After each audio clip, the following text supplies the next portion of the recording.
Tamaşavanên hêja esareta Filîstîniyan di zindanên Siyonîstan de berdewam dike.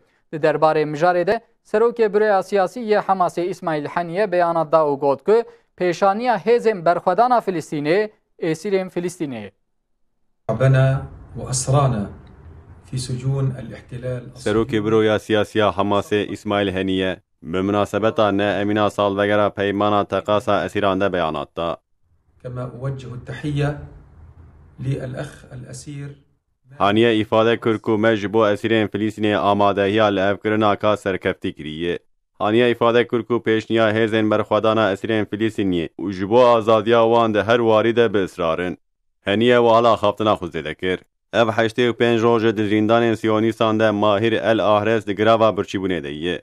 Hetanî ku zincîr, qeyd û bendan bişkîne û bigêje azadiya xwe em bi temamê esîrên xwe rene.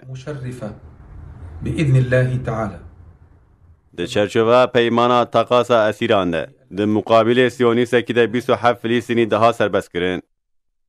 Rejima îşgalkera Siyonîstan eşkere kir ku ji sala 2014 vir ve jê 2 esker bi tevahî 4 Siyonîst girtinin.